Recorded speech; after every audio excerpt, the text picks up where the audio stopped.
My name is KittyPlaysGames. Today I told you guys that I would be doing a stream tips part 2. You guys have requested this so much for me to do different stream tips, and today I wanted to show you guys my list of programs that I currently use, what you need to stream.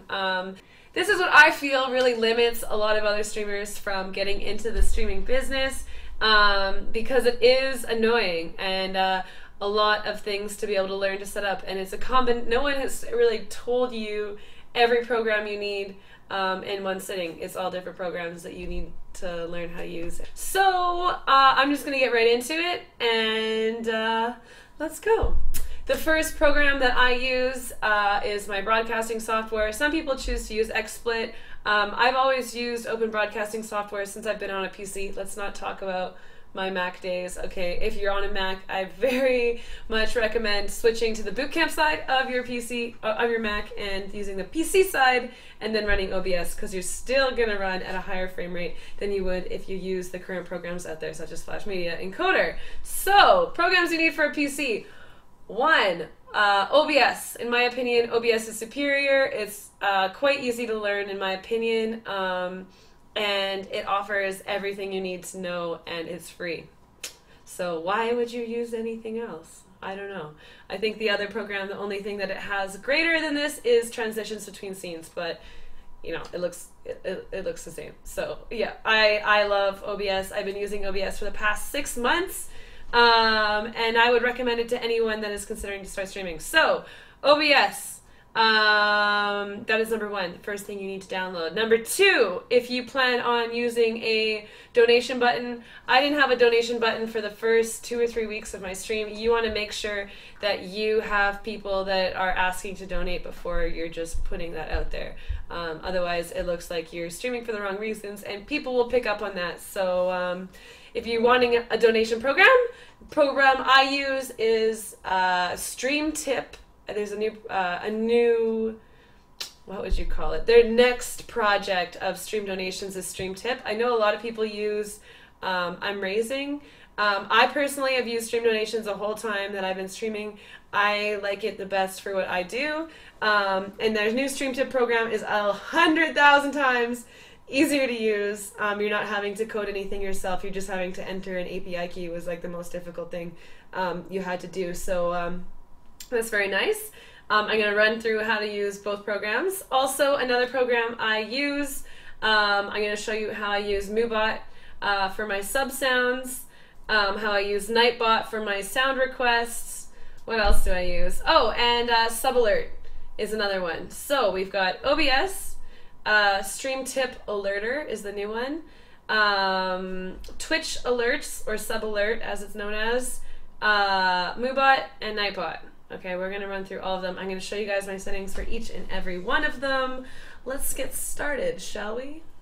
Hello! So this might look a little bit weird, but this is just going to be how I am going to show you what I do for my OBS. Okay, so you've downloaded OBS, you've installed it. Hopefully, if you're looking to do this regularly, you've pinned it to your taskbar.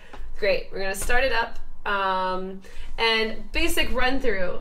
First, you have your scenes. This is what you guys are gonna be switching in between when you wanna show your game, when you wanna have full screen. I have a mini game tab, a hello, a goodbye, and a be right back.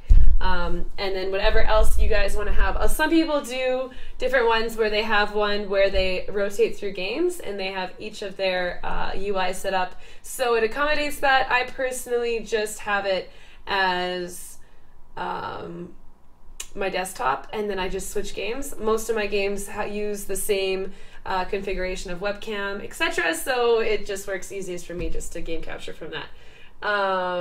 Please ignore this copy of Windows is not genuine. I actually do have Windows 7, but when I was moving my desktop, the power cord unplugged when it was on, and then when I replugged it back in, it now doesn't apparently have the right setting of Windows. So if anyone knows how to fix that, I do have the Windows disk that I could hopefully just reinstall, but yes, other than that, you just ignore it for the purpose of this video.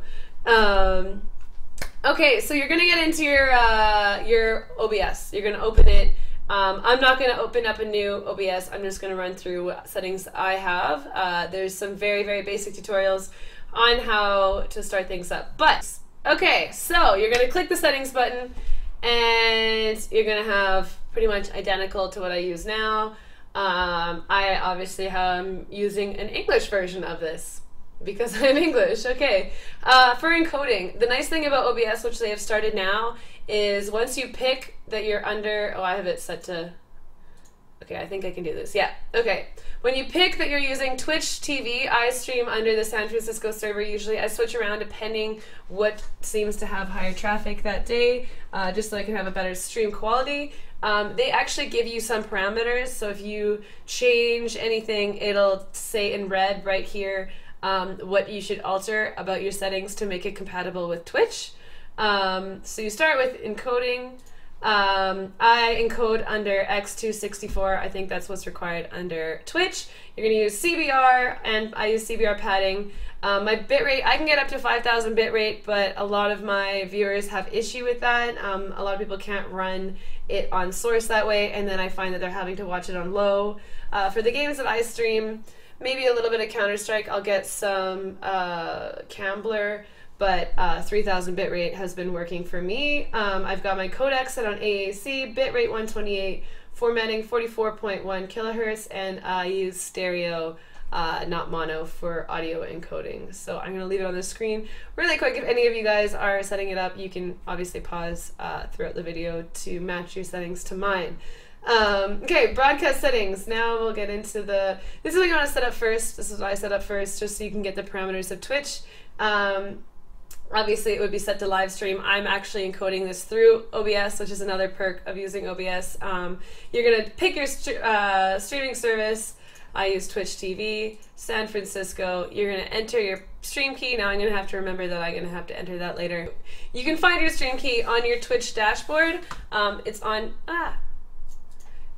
one of your tabs, and it's just going to be a bunch of numbers and letters. You're going to copy and paste it right in there. I have it set to auto reconnect. I'm actually thinking that I'm going to turn that off because I have sometimes where I will drop internet and then it just pings me every 10 seconds and it's trying to reconnect. But I should just wait and figure out my internet services. So I'm going to turn that off now that I'm looking at this. I personally save my a lot of my streams to file just so I can use them in any YouTube videos in the future if I would like that. And it's a lot easier than downloading the highlights from YouTube. So yeah, now we're going to get into the video settings. This PC that I'm on currently is the one that I built in January. I got the GTX 780, not the TI. I just didn't need the TI, and at the time it was a couple $100 extra, and I am happy with the 780. I'm able to run Battlefield 4 on ultra settings while streaming, so that's more than enough for me. And I have it set to 1080 at all times. I'm lucky because I have an extreme computer. If you guys are having an issue, you can set to 1080 and have it downscale, and then that way if you're ever running into any connection issues, rather than dropping frames, it will just downscale to that resolution. I don't seem to have any issues with it, so I just save mine to keep it mine at 1080 without downscaling. And set your frames per second to 30. And 30 frames is, I think, the most that the human eye can kind of understand. So I just have always set it to 30 frames. I think that's the max for Twitch as well. For audio, I have my desktop audio device set to default, just because sometimes I'll be listening to music in the morning or audio or my headset, and I just always want to know that my OBS is going to be set to whatever is set up for my defaults. For my mic, I use the ATR 2500 USB microphone. It's the one you see right here. I have bought literally the cheapest pop filter and the cheapest mic stand that I could find, and it seems to work for me. The mic is actually not compatible with the mic stand I bought. It fits after me using pliers and all the strength I have. And it actually doesn't support the full weight of the mic, so that's why you'll see it pretty down low, which works. You know, it's not picking up the vibrations of the table, which is what I wanted. Okay, obviously I'm not using push to talk. This is all pretty easy. Yeah, I think that's just the default settings that it was with already. For advanced multi-threaded options, I use high, scene buffering 700. I use a very fast. I think at one point I was using my ultra, but someone had mentioned that I should keep it at very fast, just for when I'm playing games with a lot of movement. It won't mess around too much. I use main, keyframe interval set till 2. I think that's the Twitch requirement. I will allow extra frames per second. And yeah, the rest of this is just what was already default. You do have the option to set a microphone noise gate. I've used this a couple times before when I thought that there was a lot of background noise, but for my purposes, it just ended up muting me randomly. So we just leave that off, and yeah, okay, so, oh god, that is my settings for setting up OBS. Now we'll get into a little bit of scenes. There's obviously more detailed tutorials. Putin might actually make this into a separate OBS tutorial. I'm not sure. Maybe you can crop this out and make it something else on setting up OBS, because I'll just go long and then we can keep it to just programs I used regardless. Okay, so I've got we're gonna just go through my scenes really quickly.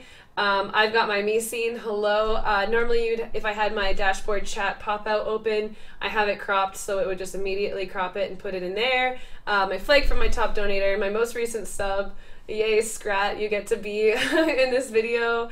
I have a rotating slideshow of my social media websites, and then I'll just go through them. My desktop, I've got myself in a little box, again, my recent sub, the sub train counter and the timer for that. I like to have goals. It's very easy visual representation on my stream for the goals we're trying to hit.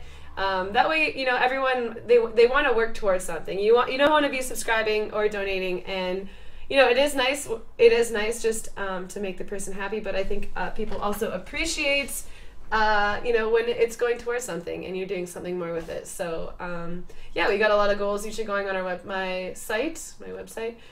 This is my stream is starting soon. Normally there would be a Twitch thing on the side, and then I have a rotating social media little thing there. My goodbye stream, same as the hello stream. Be right back stream, same as the thing. And then I have a replay, which I'm using right now, is if I'm doing any full screen videos that I'm showing stream, I just switch it to the replay. I like the replay, having it just so you're not having to turn off all the extra gunk on the top of stream. I've got my mini game site, my World War Kitty, which is in progress, and then full screen meet, which is what I'm kind of filming this on.